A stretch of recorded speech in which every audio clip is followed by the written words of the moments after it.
Are you gonna help me out with the show? No. Why is that? I'm doing about 100 things, brother. I'm not gonna be able to help you out with the show. I don't even know what the show is. I've got nothing to do with it, brother. Don't ever mention Danya's name again. Ibrahim, please listen to me. Never again. Don't shout. Never. Both of you have come here. You know that Safa had not told me, and clearly you're coming to ruin something. I'll deal with you later.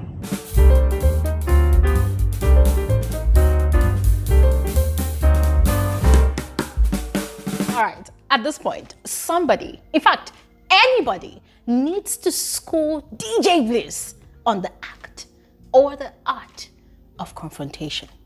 Because, ladies and gentlemen, come on, you do not confront somebody without receipts. Where are you going to draw your claims from? You do not confront people without valid point. What's going to be your line of argument? Oh, you do not confront people without having an alibi. Because who's going to believe you anyways? Who is going to stand by your claims? Who's going to stand by your story? Who's going to stand by your own narrative? Because, ladies and gentlemen, these were all the mistakes that Bliss actually made on this particular episode, because here I was, just super excited that, oh my God, finally, we're gonna get to the bottom of this matter between DJ Bliss and Chris.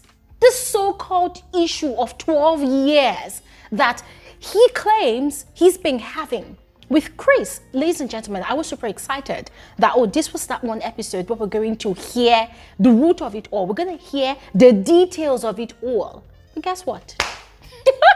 Nothing. Absolutely nothing. Instead, from the way Bliss embarrassed himself, from the way he ridiculed himself, it totally just presented a case of entitlement. He made himself look like an entitled little child, not a man that is married with 2 kids, that's even got a successful career. He made himself sound like one disgruntled, wimpy, angry, petty, jealous little child. And I felt so bad for him because Chris Fade handled it with so much grace, with so much class. To the point that if at all there was actually an issue, Bliss literally lost. He literally lost. We did not get to hear the bottom of the whole matter. We did not even get to hear the root cause. We just saw somebody throwing tantrums. Throwing tantrums. It's that. It's not showing up to the single release party. It's not showing any support. It's publicly not inviting us to your wedding and like making a statement about it. In Chris's own words, 15 minutes of fame. It just felt like that was exactly what it was. And I was just really disappointed. Really disappointed. But aside that, there were so many other things that happened on this particular episode of Dubai Bling. So ladies and gentlemen, make sure you watch to the end of this video because finally the cat was let out of the bag about Safa's secret meeting with Ibrahim by, of course, the other people from the other camp. So yes, there's a lot to talk about. So let's just get into this video and, analyze it all. And of course, I look forward to hearing from all of you in the comment section below. I would love to hear your thoughts about this particular episode 3 of Dubai Bling. So please go ahead and share. And officially, you are all specially welcome to my YouTube channel. My name is Gloria Elijah. This is Frankly Speaking with Gloria Elijah, and I am the girl with the T. Once again, happy, glorious New Year to all of you. Yes, I know I have wished you all an amazing New Year before and before again, but I just feel like doing this till the end of January, it sort of gives us this good vibe. And for those of you that are returning viewers, returning subscribers, thank you all so much for choosing to come back to watch my videos. You especially welcome. And for those of you that are yet to become a part of this community, I don't know what you're waiting for, but please do not hesitate to do exactly what you see on your screen. Please go ahead and subscribe. Yes, subscribe, turn on your post notification bell to always receive alerts of my videos whenever I upload a new one. And in case you're wondering what we do on here, we actually give the most detailed, factual, and accurate reviews, analysis of reality TV shows, movies, and trending social topics. So if all of those areas interest you, then you totally need to become a part of this community. All right. Now, all of that said, let's just quickly proceed with the details of the episode 3 of Dubai Bling's season 2. Now, the beginning of this particular episode was the continuation of the ending scene of episode 2. Now, if you all recall, Chris and Fahad had gone to get a fake tattoo to prank Safa before presenting her original push present. And we also saw how DJ Bliss, had put together like a lunch meeting, so as to get info about the location, the timing, the location, and every other details about that particular venture, between Chris and Fahad. And so uninvitedly, he had showed up at the tattoo bar and was harassing Chris. So this episode opened up with him still harassing Chris, for a conversation. And Chris did not want to have that conversation. But Bliss continued following Chris around the compound. Bro, I'm trying to find out what the problem is. I didn't come to accuse you of anything. I want you to explain to me what's been going on. That's all I want to know. He has been an obstacle in my career. I need answers. Production was also chasing these people around. Now, I found that to be quite dramatic. I felt like Bliss was deliberately trying to cause a scene, to portray Chris Fade as the bad person, because this guy has already said several times, during his confessionals that, every time he tries to have a conversation with Chris Fade does not make himself available. Chris Fade is avoiding having conversations with him. As I was wondering, okay, conversations about what exactly? Ladies and gentlemen, till now that I'm talking to you, I don't know what about this conversation should be about. I'm completely confused. Even went to the extent of bringing out his phone, open up a WhatsApp conversation between them. I don't even know if it's a conversation at this point, but according to him, this is proof. For 12 years, I've been trying to talk to you. What is the issue? According to him, people have been telling me XYZ about you. Come and clear the air. Come and give me clarity. Still, this man was not really forthcoming about what exactly it is. Did Chris Fade hinder you from getting deals in the industry? Did Chris Fade, stop your bag one way or the other? Did he tell sponsors or people not to do business with you? What exactly is the matter? Bliss was not really forthcoming with the details of the issue, or maybe he did and it was edited. Ladies and gentlemen, I have no idea. But there was something Chris Fade said. He said, you're looking for 15 minutes of fame. This is not going to do you any good. You're already successful. You have a successful career. Why are you doing this? You're going to wreck your image. You're going to wreck your brand. Why are you doing this? This goes ahead to confirm what people have been saying about you. But guys, Bliss did not stop. He continued following. And he was just saying a lot of things. Coming up at Coca-Cola Arena. It's the first time a local DJ is doing a headline show. It would be great if you were part of telling, the whole community about this. I'm trying to make it in my city, but there's a guy who's not supporting it. With the concept, you make money, I've got money. Listen, you want to be petty, I can be petty too. And you see, whilst he was following Chris around the compound, Chris was telling him, we can have a conversation without the cameras. But Bliss was very, very confrontational, as if he wanted a fight, like he was actually spoiling for a fight. He was saying things like, come, come talk to me, man to man. I need answers, blah, blah, blah, blah. I'm like, dude, you actually don't really sound like someone that really wants to have a conversation. You look like someone that wants to fight. You've been holding this 12-year-old grudge. You do not look like you actually want to have a conversation. And guys, see, this is where my confusion is even worse now, because the whole of season 1, I guess on different occasions, these people, they've actually come in contact with each other. So what's up with all the toxicity all of a sudden? What's up with all of the negative vibes? It just did not add up. Yes, it did not add up. But then in the midst of this whole thing, Fahad was quite upset. He was quite disappointed in Bliss, because it occurred to him at that point in time that, oh my God, you just appeared here impromptu, like uninvited. So it means you were actually using me to get information about my whereabouts so that you can meet up with Chris to have this confrontation. Why would you do that? You know, because this guy was trying to make Fahad look like the good guy and Chris the bad guy. So he was like, oh, I said you should support me. You don't want to support me. Chris Fade told him to his face, no, I will not support you. You don't mean anything to me. We're not close like that. We don't roll like that. We don't roll in the same circle. So I will not support you. I will not do business with you. And that's it. And then it was like, oh, Fahad is the realest, is the realest. I mean, guys, see, that whole scene was so chaotic. But the one or two things I could get from that, as I explained at the start of my video, is that Bliss was sounding like an entitled little child. He was sounding so entitled. He was sounding so disgruntled, like it was sounding really entitled. And I just do not understand why. And I really wished that he had actually given more context to what exactly he was talking about. Because the major thing he kept on complaining about was, oh, you don't want to support me. You don't want to do this. I'm doing this big thing. Why don't you want to support me? And I'm like, is it by force for him to support you? Or because people are actually cast members? Is it by force for him to support you? Really? And that was how Bliss went on and on and on and on. And Chris Fade could not take it anymore. For him, he's not a confrontational guy. He does not like negativity. He's a positive person and he enjoys having positive energy around him. And so he got into his car and he drove off.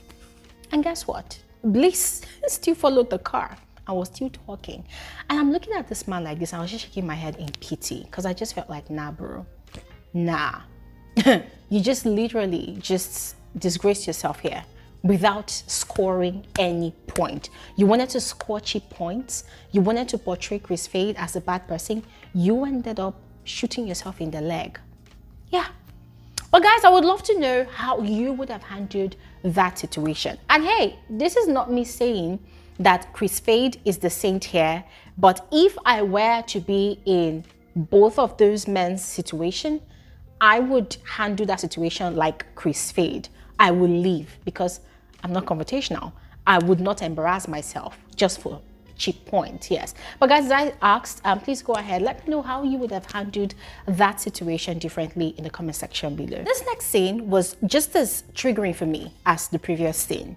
It was still the Lojay and Ibrahim's group still on their trip to Saudi Arabia.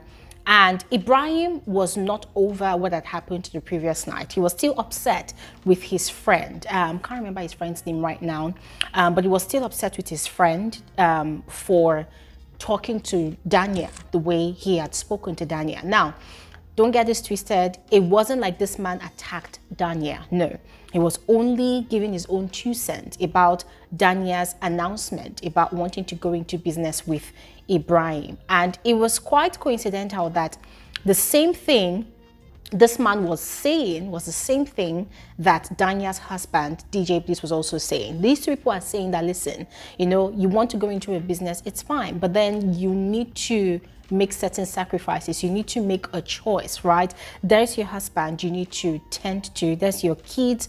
There's your family in general.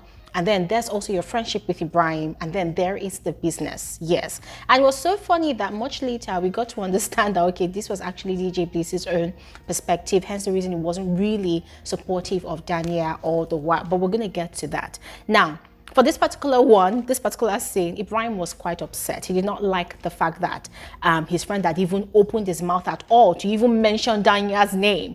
And guys, I know that this is sort of off the script of the show, but I kind of found it weird because 2 things came to mind. One, the way Ibrahim attacked his friend, because he actually did, you know, attack his friend. Like, he literally blasted his friend. Clueless, I mean like uninformed. Don't ever mention Danya's name again. Ibrahim, please listen to me. Never again. Don't shout. Never. They were going to go for zip lining, and on that bridge, this guy was literally blasting his friend, like literally shouting at his friend, don't ever call Danya's name, don't ever, because the friend told him that Danya looks like she's clueless about business. You want to go for business? I am actually looking out for your own interest. And Ibrahim went off, was literally blasting his friend. And I was looking at Ibrahim. I'm like, dude, first, do you have a crush on Danya? Because you're always calling her your sister, your best friend.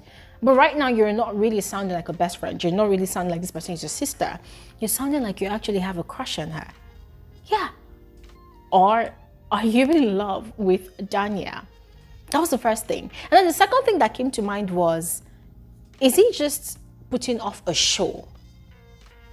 Is he just trying to prove to Danya that, oh, I'm loyal to you? So I'm going to shout at my friend. I'm going to blast my friend in front of everybody to make you feel good. Because that was exactly what happened. He shouted and blasted and was pointing fingers like he was literally in his friend's face. Like, if you ever mention her name again, you won't like what I will do to you. Like, this guy was literally warning his friend. And Danya was so impressed. You don't have to defend her like that. He doesn't listen. When Ibrahim defended me, even though Salim is his friend, that showed his loyalty to me and how he's a true friend and he's always going to have my back. Danya was so pleased. Danya was so excited. She felt liberated. She felt, oh my God, this guy has really proven to me that he's a loyal friend. He will always have my back. And Ibrahim was going, like, this guy was literally... It was like Ibrahim was getting a hard on off how good Danya was feeling at that point in time. Of course, she was saying all of those things in her confessionals, but Ibrahim was just shouting, I will defend Danya till the day I die. I'm like, is this really a friendship? Or is there more to this sort of friendship? And yes, of course, I'm fully aware that there are people that are that loyal to their friends, right? But guys, for real, I don't know. But away from that, I felt like that was completely disrespectful of Ibrahim, you know, to blast his friend like that in the presence of not just the group, but also the other service providers. That's the people that were the attendants of that ziplining, you know, experience. I just felt like that was completely disrespectful. You know, he completely disregarded the relationship that he has with this friend. According to him, he's known this person for 2 years or over 2 years. So I felt like, at least if not for anything, you cannot use your loyalty for one friend to destroy the friendship or loyalty you have to another friend. There are better ways, more mature ways to go about it. And it completely synchronized with what Lojay has been saying about Ibrahim, that Ibrahim is like a child, you know, he leaps before he looks, he does things without even thinking, and then he acknowledges that he has actually made a mistake. And I'm like, wow, someone that behaves like this is going to go and get married. Oh my God, guys. But for real, I felt like that was completely disrespectful, and I totally loved the way Ibrahim's friend handled the situation. He did not overreact. He was simply trying to calm Ibrahim. He did not overreact. He just handled the situation like a gentleman. And I'm like, nah. Ibrahim still has a lot of growing up to do. Yes, loyalty in friendship is beautiful, but loyalty that comes with disrespect. I mean, if I see my friend that claims to be loyal to me disrespecting another person like that because they want to prove their loyalty to me, I'll be concerned. Yeah. I'll be concerned. But trust Danya to not be concerned, because hey, she loves it when people fight till they die for her. But guys, what do you think about that scene? Let me know in the comment section below. In the next scene, Chris spills everything that happened between him and Bliss to Mona, his friend. Yes, Chris and his wife Brianna had bought a mansion for their family, and they had invited Mona over, you know, to check it out and also give suggestions for the interior, because according to Chris, she's very good with designs and interior. Now, he had spilled everything to Mona, and guys, frankly, I was kind of disappointed that he did not really go into the actual details of how Bliss had actually harassed him for a conversation and for clarity. I felt like he was even nice in the way he even told everything that happened, you know, because Mona was asking him, was he like aggressive, like into you? And I was like, slightly, kind of. I'm like, no, dude. That guy was almost jumping you. He was almost pulling you out of your skin to have a sit down with him and have a conversation man to man, as referred to it, you know. But Chris was kind of nice in the way he, you know, told everything that happened. And I'm like, okay, thumbs up to you. You're such a man. I sort of loved Mona's advice to him. So she had advised him that, listen, you only renovate once in your life. So focus all your energy on renovating your house for you and your family. Yes, and that was where they left the conversation. And guys, I kind of really loved the energy between these two people because Mona herself is such an inspiration. I'm gonna get to her part, but every time she speaks about her business, you know, her dreams, her baby projects, guys, I'm always so inspired. But anyways, they went into the house, and there was also the conversation about Brianna having a baby, getting pregnant and having a baby. And Chris had actually said before in the conversation with Mona in the previous episode about how this baby fever thingy is really eating deep into his marriage, you know, to Brianna. Brianna feels like she's at this stage in her life where she might not be able to get pregnant anymore, so she wants to get pregnant like right now. And that was the same thing Brianna was saying. Yes, she was saying that, oh, she's not getting any younger, but Mona and Chris were telling her, no, you are young, there's still time. You know, remember Mona had said that she's actually 37, and Brianna started taking offense. She's like, oh, she doesn't really like it when people tell her that she's getting younger. And just for the sake of peace to reign, Chris Fade told her that, listen, whatever you want, we'll do it. Whatever I want to do to get pregnant, we would do it. And guys, I totally understand where Brianna is coming from somehow. You know, Chris Fade already has 2 teenage daughters from his previous marriage. So for him, you know, it's probably not really a big deal to have a child, but Brianna sort of has that pressure on her. She's married to this man now. This man has kids already, so he could as well live his life till he's old and die, and he doesn't care if he has kids or not. But she doesn't have a child of her own. She's 35. And she feels like her eggs are sort of getting stale if she doesn't really get pregnant and have a child of her own. So yeah, he agrees to support her all the way with any and everything that she needs to do to get pregnant. And I'm like, okay, wow. You know, but then there was also the part where he feels like it's become a chore, you know, and I understand as well, right? You want to have sex and smash with your partner without feeling like there's a gun to your head to do it. And that's the way Chris is feeling already. But anyways, moving on to the next scene. It was from this scene that we got to see how strained the relationship had become between Danya and her husband, DJ Bliss. If you all recall, she's been complaining to her friends that he has not really been supportive, you know, with regards to this new business idea that she's trying to put together with Ibrahim, her friend and brother. And so on this particular scene, we saw how he was alone with the kids in the house. They were having fun, but he clearly looked exhausted. Now, mind you, he's got this huge show that he's putting together. According to him, everything is already set, you know, but they're just putting around the finishing touches before the actual day of the event. And because of this new business venture that she's got going on with Ibrahim, Danya is barely at home.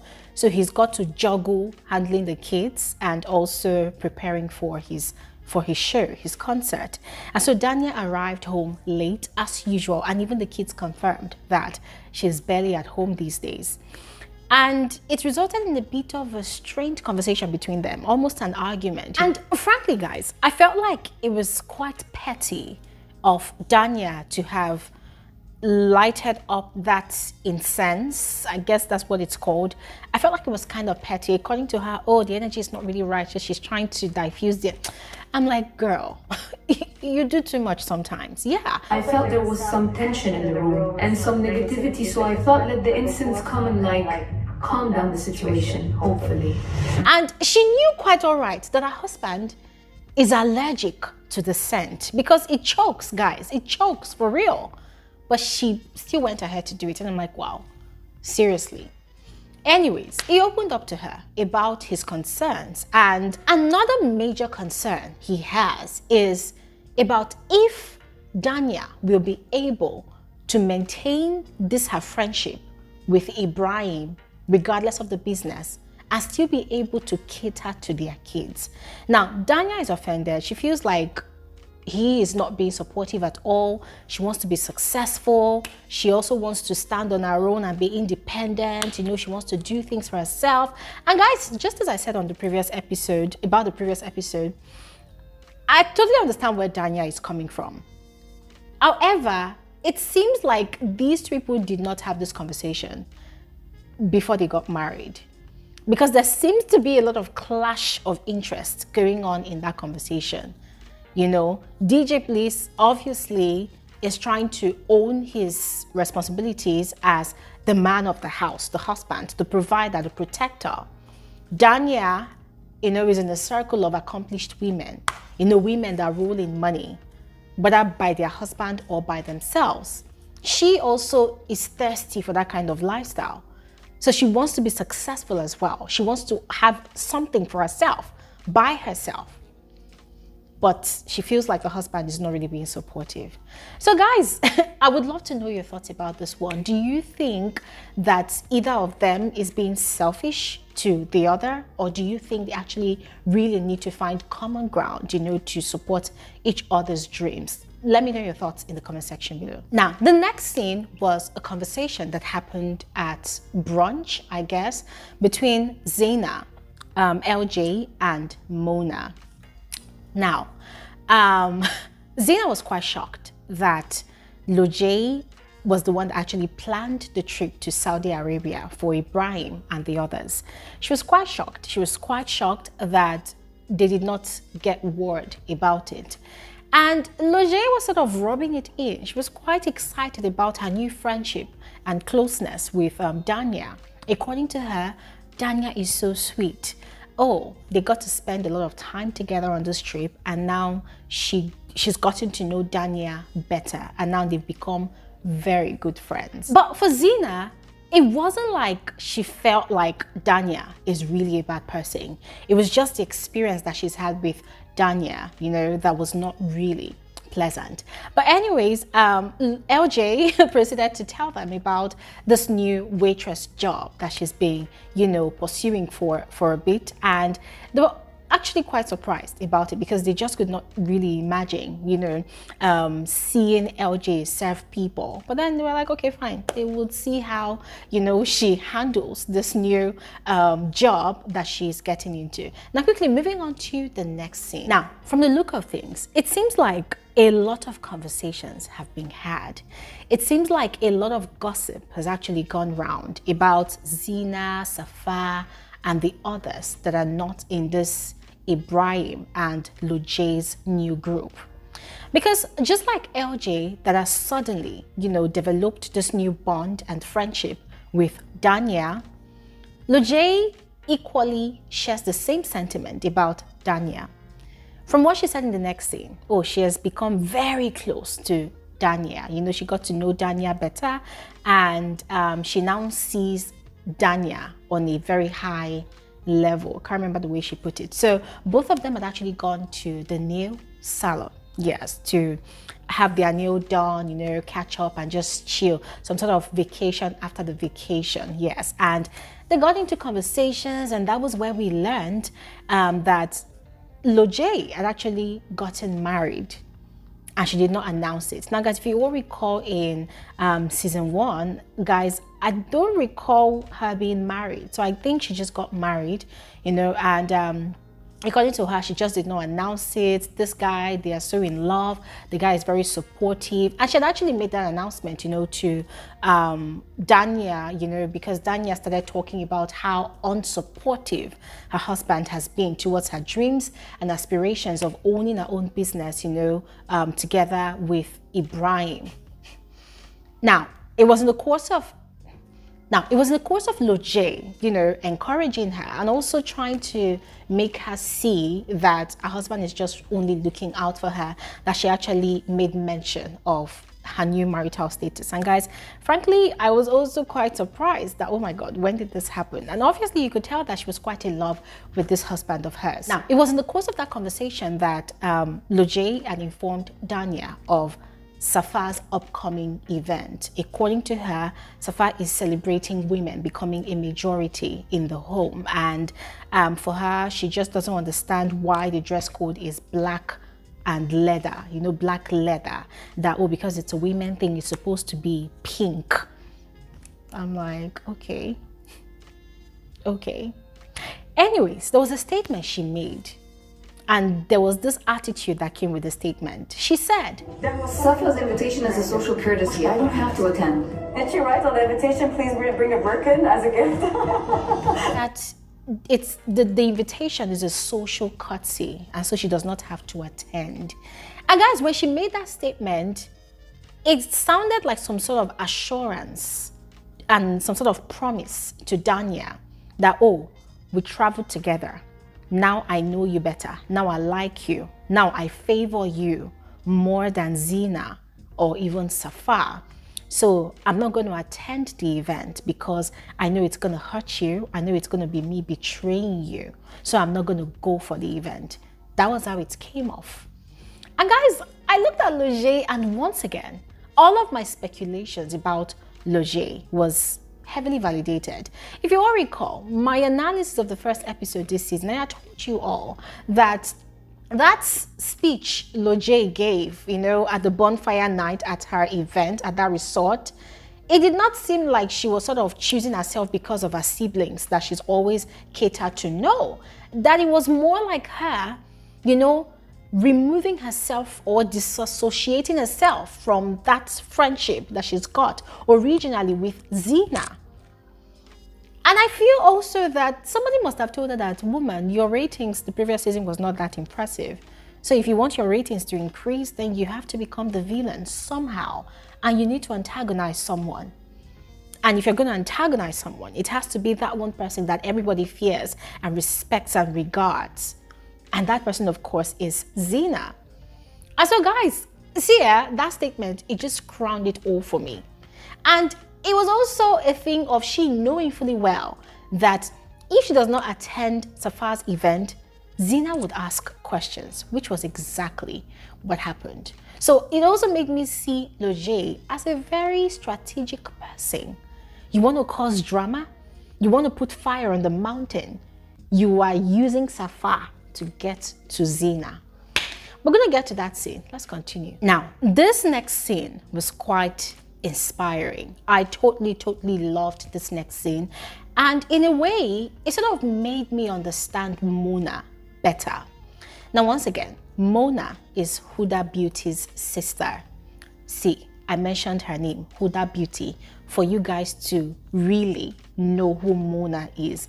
If you're not based in Dubai, if you're not based in the US, if you're not a follower of what happens in the beauty industry, you would not really know who Mona is, right? Now, and frankly speaking, before watching Dubai Bling season 2, I never knew who Mona was. I had no idea about her existence. The person I knew was Huda Beauty in relation to who Mona is. In fact, knowing Huda, I never heard about Mona, never even thought about researching who she is until when she joined the show this season, So listening to her story and listening to the reasons behind why she's doing what she's doing on the show, with her life in reality, guys, it made so much sense. And guys, I was just applauding this woman and I was just telling myself, this girl is smart. She is smart. Now, on this scene, she was in her basement and she was working, on product testings for a new perfume line. Remember, she's the owner of Keali, and Keali once again is affiliated with the Huda Beauty brand. So she's working again on another major project to, mark her independence from her family, a family business. Now, it's not like she's trying to cut off from her sister, like they're quarreling or something. No. But ladies and gentlemen, there's this thing about working in the shadow of someone else. You have a partnership with someone, but nobody knows you. It is the person that is the face of the brand that they know. So it's a lot of pressure.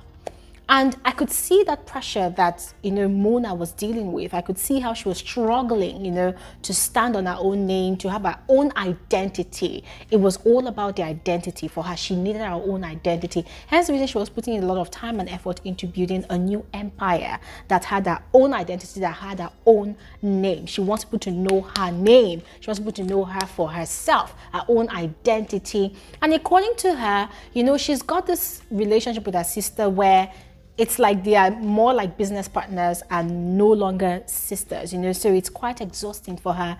It's a lot for her to deal with, you know. So she was just going on and on about it, and the father was just encouraging her that don't worry, we are supporting you, we are solidly behind you. And you see, guys, one more thing that just made me love this woman more was that she decided to leverage on the show Dubai Bling to carve out her own identity for herself, to announce herself, to put herself on the map that, look, yes, I have achieved a lot with my sister, but I am stepping out of my sister's behind. I'm stepping out of my sister's shadow. And now I am doing my own thing. I am my own person. This is who I am. Welcome me into your world. And guys, for me, that was just excellent. This next scene was quite emotional. It was Ibrahim celebrating his Maicha. I hope I got that pronunciation right. After I gave her the wedding gift, I could finally see my wife without the hijab. I felt like it's the moment of truth.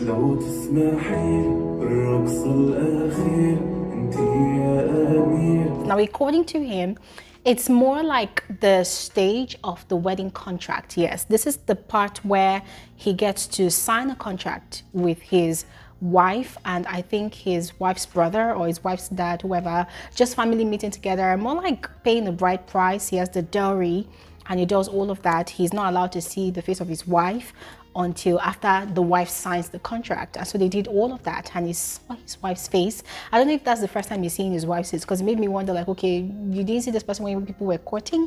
But anyways, they did that and it was quite emotional. Yeah, so emotional. And guys, it just made me see how beautiful their culture is. And you see, that is one thing I really love about the show. It's the experiencing of another culture.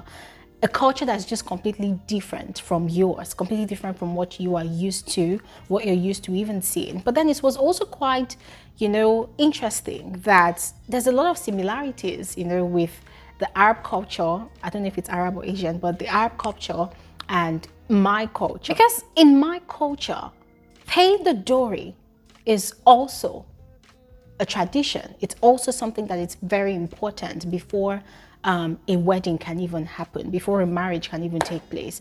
But anyways, it was also quite interesting to see another side of Ibrahim. I mean, at that point in time, I wasn't seeing the petty instigator that Ibrahim is. I wasn't seeing the spiteful, the dramatic person that Ibrahim is, you know. Now, this next scene was quite hilarious. So LJ resumed work for the first time, right, as a waitress, and it was so hilarious, guys. It was just so funny.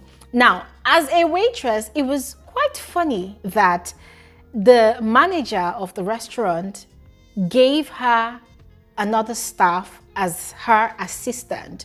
So every table that she was going around waiting, this assistant was right beside her, you know, helping her to, like, more like following her so that she doesn't let go of the tray. Guys, it was just so funny and ridiculous. And then there was Mona, who had fished out the address from whoever, that's the guy that helped her to get the job, and had gone together with Safa to surprise her. And LJ was quite excited, you know, that, oh my God, her friends, you know, had come to show support. And so she had decided to wait at her table, and guys, it was chaotic. She couldn't even understand the menu. So they were reading the menu, she was reading the menu with them. The drinks they ordered, it took eternity for the drinks to even arrive. And before the drinks even arrived, these ladies were so thirsty, they literally went to the bar by themselves to look for the drink, which was just quite funny. Oh wait, we'll stop. Why is it locked? We need the secret code.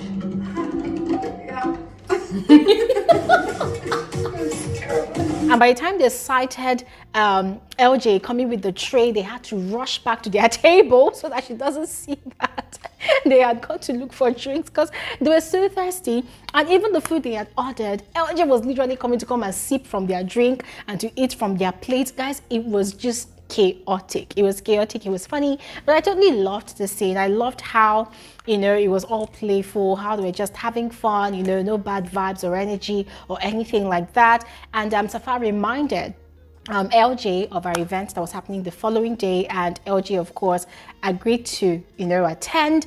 But Mona was sort of offended that LJ had actually drunk from her own straw, because she was like, why would she do that, you know? But guys, it was so funny. It was so funny. And Safa had finally opened up to Mona, you know, because the guilt was literally eating her up. So, I met with him. Yeah, I did. What? It's definitely surprising. I know how much tension there is between Zena and Ibrahim. So she had to open up to Mona about her secret meeting with Ibrahim. Mona, of course, was actually shocked. For her, she doesn't have issues with anybody or even the other group of people, but she can't really see herself hanging out with them all the time because she's already really close with the Safa and Zena's group. And so she's just trying to stay neutral, but not to also give off the air of a betrayal like that. So she advised Safa to ensure that she, you know, spoke about it with Zena. And Safa resolved that at her event the next day, she was definitely going to tell it all to Zena. Now, the next scene was just Farhanna being Farhanna. So she had gone for a blind date as set up by her celebrity matchmaker. And according to her, this woman has been sending her a lot of emails and she's been too busy to even open the emails.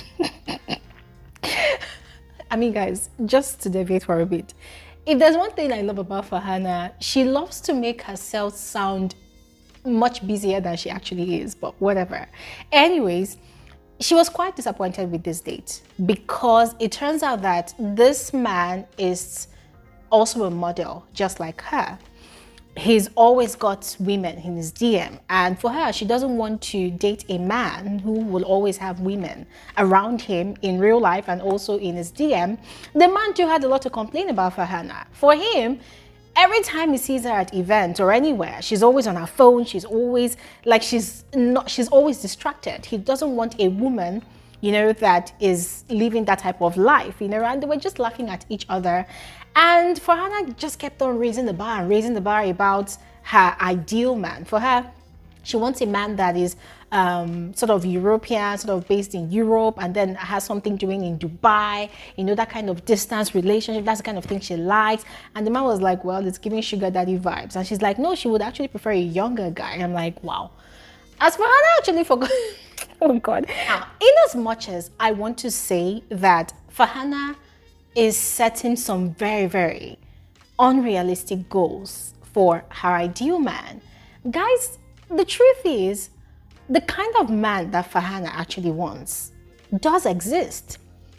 And I strongly believe that she could find such a man because such men exist. She's already in the environment. She's already got the social status. She's already got the circle. She's already got a matchmaker that is helping her look for such a man, you know, that's got a list of wealthy men, business tycoons, billionaires that are looking to be with a woman or even settle with a woman. So I love the fact that she's got her standard, and I love the fact that she's still maintaining her standard. And even though she's a mother of one, I don't see anything wrong in a woman having a standard. In fact, I actually love her for it. Though it might be a tad bit much, but I absolutely love her for it. So finally, it was a D-Day of Safa's event, but Zeina had decided to make a quick stop by Lojay's house to check in on her and to also find out her reason for not wanting to attend Safa's event. Safa, of course, had already informed Zeina of this new development. And guys, it's actually not new to us because, of course, Lojay had actually sort of made some sort of assurance, promise type of thing to Danya that she did not need to attend the event. And so she had lied that she was going to be hosting a festival in her house. But then when Zena got there, she was cooking. And of course, Zena was quite surprised and had asked, you know, about it. That, oh, I thought you said you were hosting a festival in your house. And Lojay did not really have an answer to that inquiry.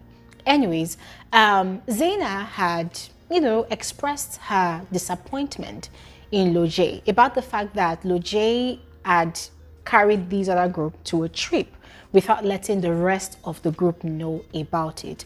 And Lojay was quite defensive. You know, she had a lot to say actually during her confessional that, Zena should not talk to her like that. Who is Zena to dictate to her who she should be with and who she should not be with, and who she should, relate with and who she should not, that they are not best friends. You know, her best friend is Safa, so she should go and talk to Safa like that.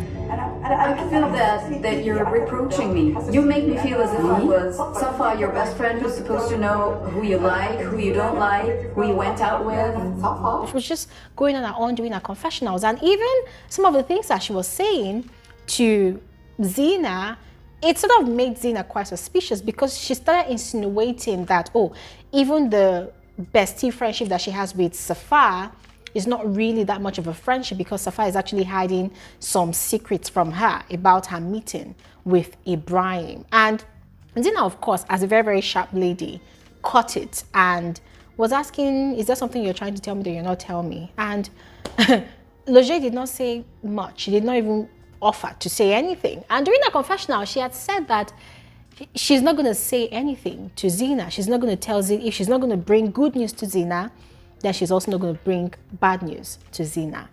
And guys, I watched Lojay's countenance all through that exchange in the kitchen during her confessional. And for the hundredth time, I was convinced again that Lojay came back this season ready to draw blood with Zena. I feel like it's now a fight for who is the most powerful and revered woman in the group. And, once again, Zena would always stand classy. She would always have her own classy way of handling matters. And so she took her leave, they, bid each other farewell, and she left. And guys, that exchange made me really think hard about what exactly Zena could have done to Lojay to make Lojay turn all of a sudden against Zena. Because in season 1, Lojay was really good friends with Zena. As a matter of fact, we're almost convinced that these two people share some sort of sisterly bond, and Zena has this sort of respect for Lojay. Like, she actually puts Lojay on this high pedestal of, the righteous one, the one that's the rational one amongst all of us. But all of a sudden, Lojay is bringing off this air of petness. And guys, I completely understand and stand by her own resolve that, look, she's a grown adult. Nobody's going to tell her what to do, who to relate with, and who to talk to. And guys, that is absolutely valid. But the way she goes about it, you can tell that there's an obvious agenda. You can tell that there's a conscious effort to continuously trigger and upset Zena and Safa.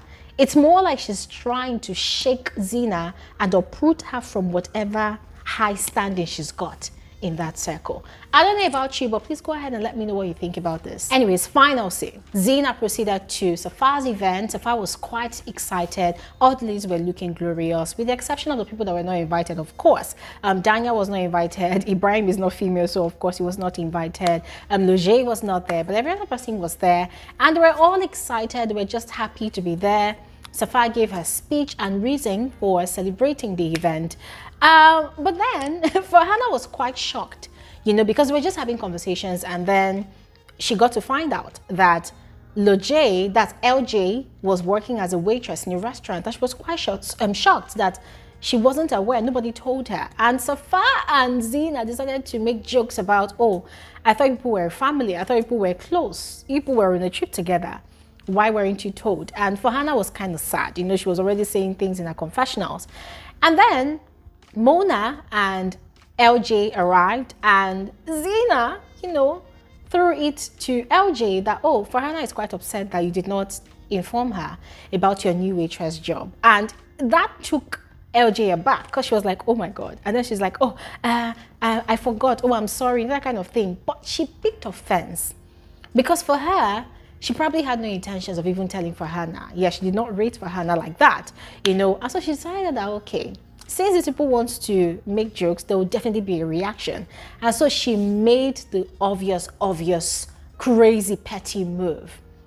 She opened her mouth and she let the cat out of the bag. The secret that Safa has been hiding for the longest time, she literally revealed it, that Safa had actually had a private meeting with Ibrahim behind Zeina's back. No, actually, Safa saw Ibrahim.